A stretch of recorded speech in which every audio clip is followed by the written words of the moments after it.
یا ایھا الناس قد جاءتکم موعظۃ من ربکم وشفاء لما فی الصدور، وہ ہدن اور وہ ہدایت ہے، انفرادی زندگی کے لیے بھی ہدایت ہے، اجتماعی زندگی کے لیے بھی ہدایت ہے۔ کبھی اگر سورہ فاتحہ پر آپ غور کریں جو ہماری نماز کا جزو لازم ہے، تو ہم پہلے کہتے ہیں الحمدللہ رب العالمین الرحمن الرحیم مالک یوم الدین ایاک نعبد و ایاک نستعین۔ یہ ہدایت تو ہمیں پہلے ہی ملی ہوئی ہے۔ پھر جو ہم کہتے ہیں اہدنا الصراط المستقیم، اللہ کو ہم نے پہچان لیا، اسے رب العالمین مان لیا، اسے رحمان مان لیا، اسے رحیم مان لیا، اسے روز جزا کا حاکم مطلق مان لیا، تو اب کون سی ہدایت رہ گئی؟ ہدایت تو آ گئی۔ اب اصل ہدایت جو درکار ہے وہ ہے جو ریلیونٹ ہے آج کے دور میں، جو اجتماعی نظام ہے انسانوں کا، اس کے لیے انسان بالکل بے بس ہے۔ اس کی عقل جو ہے اجتماعی نظام عدل قائم نہیں کر سکتی۔ انفرادی طور پر نیکی اور بدی کا علم میرے اور آپ کے نفس کے اندر ودیعت شدہ ہے۔ وَنَفْسٍ وَمَا سَوَّاهَا فَأَلْهَمَهَا فُجُورَهَا وَتَقْوَاهَا، یہ موجود ہے، لیکن یہ کہ معاشرتی نظام میں عورت اور مرد کے درمیان کیا توازن ہو، ان کے حقوق و فرائض کا توازن۔ دنیا میں کیا ہوتا رہا ہے اور ہو رہا ہے آج بھی، یا عورت جوتی کی نوک کے برابر ہے، کوئی اس کی حیثیت نہیں، بھیڑ بکری کی طرح ملکیت ہے، اس کے کوئی حقوق نہیں، اور یا عورت کلوپیٹرا بن کر پورے ملک کی قسمت کا بیڑا غرق کرتی ہے، انسانوں کے شانہ بشانہ ہو کر وہ در حقیقت خاندانی نظام کو برباد کرتی ہے۔ ان دونوں کے درمیان توازن کیسے قائم کیا جائے؟ اب آپ سوچئے، تجزیہ کیجئے۔ اگر مرد سوچے گا، نظام بنائے گا، تو وہ اپنے احساسات سے تو واقف ہے، عورت کے احساسات و جذبات سے تو واقف نہیں ہے۔ عورت نظام بنائے گی تو وہ اپنے احساس و جذبات سے واقف ہے، وہ مرد کے احساسات و جذبات سے واقف نہیں۔ یہ عادلانہ نظام وہی ہستی دے سکتی ہے جس نے مرد کو بھی پیدا کیا، عورت کو بھی پیدا کیا۔ ایک ایمپلائر ایمپلائی ریلیشن شپ ہے، کارخانے دار ہے، وہ لوگوں کو رکھتا ہے مزدور۔ اب جو بھی پروڈکشن ہو رہی ہے، جو نفع ہو رہا ہے، اس میں کتنا حصہ مزدور کا ہونا چاہیے، کتنا سرمایہ دار کا ہونا چاہیے، کون طے کرے گا؟ یا سرمایہ دارانہ نظام بن جائے گا اور مزدور کمر توڑنے والی محنت کرنے کے باوجود زندگی کے بنیادی جو تقاضے ہیں ان کو بھی حاصل نہیں کر سکے گا۔ میں نے آپ کے ممبئی شہر میں جو اس وقت دیکھا ہے، یہ جو چھوٹے چھوٹے خانے بنے ہوئے کبوتروں کے سے جن میں انسان رہ رہے ہیں اور پوری زندگی ان میں گزارتے ہیں، یہ انسان، جبکہ اونچے اونچے محل موجود ہیں، بڑی بڑی عمارتیں موجود ہیں، ایکڑوں پر پھیلی ہوئی کوٹھیاں موجود ہیں، یہ ہے ننگا کیپٹلسٹک نظام، ننگا عریاں۔ اسی کا رد عمل تھا جو کمیونزم کی شکل میں ظاہر ہوا، ایکویلٹی ہونی چاہیے، لیکن اس کمیونزم نے شکل اختیار کر لی ون پارٹی ڈکٹیٹرشپ۔ تمہیں کوئی حق حاصل نہیں ہے، نہ کچھ کہہ سکتے ہو، نہ تنقید کر سکتے ہو، نہ رائٹ آف ایسوسیشن ہے، نہ right of expression of opinion ہے، بس کام کرو، تنخواہ لو، روٹی کھاؤ، اللہ اللہ خیر سلام۔ یہی وجہ ہے کہ وہ نظام بھی مر گیا۔ اسی طریقے سے کسی بھی نظام میں اگرچہ حاکم مطلق تو اللہ ہے، پھر بھی کوئی نظام آپ بنائیں گے تو کچھ حکام ہوں گے، اولو الامر ہوں گے۔ خلافت راشدہ میں بھی تھے نا، امیر المومنین تھے، اولو الامر تھے۔ عوام میں اور ان کے درمیان حقوق و اختیار کا توازن کیا ہو، کون طے کرے گا؟ اولو الامر تو چاہیں گے سارے اختیارات ہمارے پاس ہوں، ٹوٹلیٹیرین سٹیٹ قائم ہو جائے گی۔ عوام چاہیں گے ہمارے پاس ہو اور ہمیں اتنی آزادی ہو کہ مادر پدر آزاد ہو جائیں، جو چاہے کریں۔ ہومو سیکسول ہو جائیں، ہومو سیکسول میرجز کریں، ہمیں کوئی روکنے والا نہ ہو۔ تو میں نے آپ کو بتایا اجتماعی نظام کے یہ 3 گوشے ہیں: معاشرتی نظام، معاشی نظام، سیاسی نظام۔ آج کے انسان کی اصل ضرورت یہ ہے، اس لیے کہ اس طرح کا ہمہ گیر نظام اس سے پہلے تھا ہی نہیں، لوگوں کو آزادیاں تھیں۔ آج آپ کا پورا تعلیمی نظام بھی اسی نظام کے تحت ہے۔ آپ کہاں لے جائیں گے اپنے بچوں کو؟ آپ ان کے حوالے کر کے اپنے ہاتھ دھو لیتے ہیں۔ You wash your hands of your children.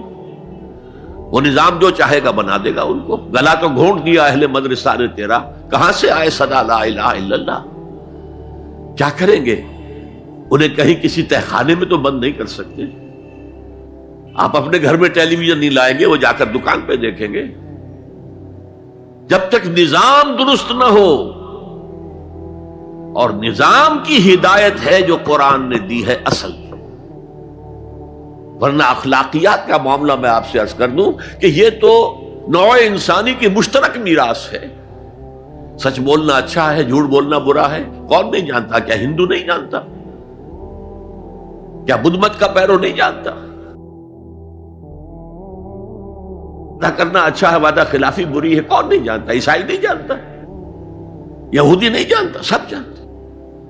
Basic human morality تو ہمارے اندر ہے، جیسا کہ میں نے آیت آپ کو سنائی، وَنَفْسٍ وَمَا سَوَّاهَا فَأَلْهَمَهَا فُجُورَهَا وَتَقْوَاهَا۔ انسان کا نفس جو اللہ نے پوری طرح تیار کر دیا، نوک پلک سنوار دی، اور اس میں نیکی اور بدی کی تمیز ودیت کر دی۔ لہذا اصل ہدایت ہے آج جس کی ضرورت ہے وہ اجتماعی نظام۔ 2 منٹ اور لے لوں آپ کے۔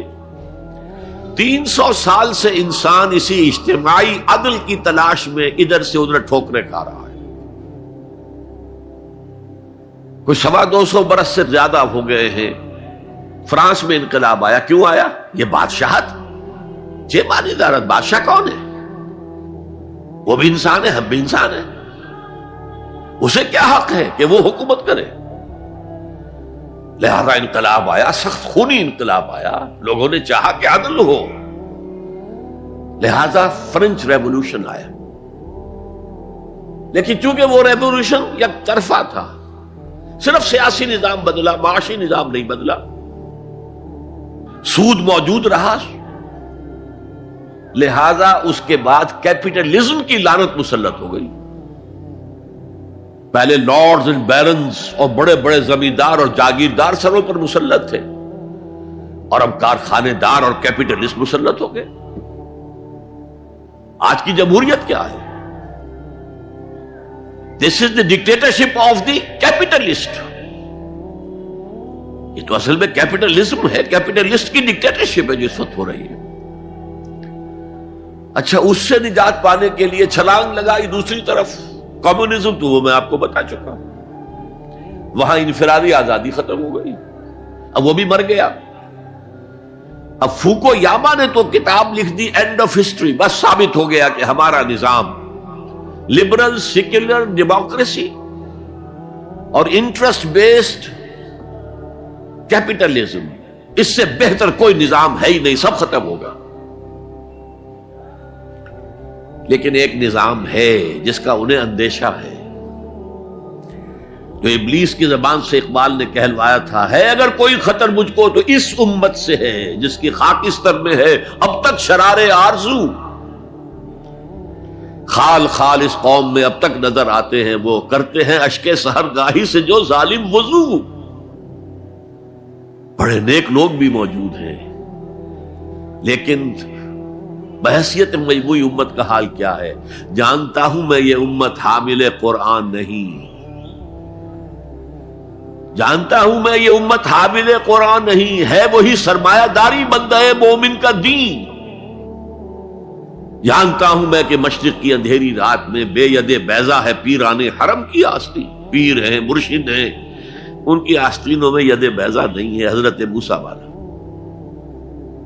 بہرحال فوکو یاما کی نفی کی پھر بعد میں، اور کتاب لکھی گئی کلیش آف سیویلائزیشنز، تہذیبوں کا ٹکراؤ ابھی آئے گا۔ تو میں اس سے زیادہ اس ایشو پر نہیں جانا چاہتا. ہدایت، انفرادی ہدایت بھی قرآن میں ہے، اور سب سے بڑھ کر اجتماعی ہدایت جس کی آج کے انسان کو سب سے زیادہ ضرورت ہے، the system of social justice, جو صرف اللہ دے سکتا ہے. اس لیے کہ کارخانے دار بھی اسی کی مخلوق ہے اور مزدور بھی اسی کی مخلوق ہے. جو اولو الامر ہے وہ بھی اسی کے پیدا کرنا ہے، اور جو عوام ہے وہ بھی اسی کے پیدا کرنا ہے. مرد بھی اسی کا پیدا کرنا ہے، عورت بھی اس کی پیدا کرنا ہے. جیسے ایک حدیث میں آتا ہے الخلق عیال اللہ، تمام مخلوق اللہ کے کلبے کے مالک ہے. وہ عدل دے گا، وہ سوشل جسٹس دے گا، وہ توازن دے گا آپ کو معاشرتی نظام میں، معاشی نظام میں، سیاسی نظام میں. اس کا نتیجہ چوتھا جو نکلے گا رحمت للمومنین، اب وہ رحمت ہوگی آخرت. جیسے حضور نے فرمایا الزہراوین نام دیا سورہ بقرہ کو اور سورہ آل عمران کو. الزہراوین، زہرا کہتے ہیں بہت تابناک حضرت فاطمہ زہرا رضی اللہ تعالی عنہ. الزہراوین یہ دو بدلیوں کی صورت میں میدان حشر میں ظاہر ہوں گی، اور جو ان سے محبت کرنے والے تھے ان پر سایہ کریں گی، جبکہ کسی کے لیے کوئی سایہ نہیں ہو. میرا دل برماہی نہیں آیا،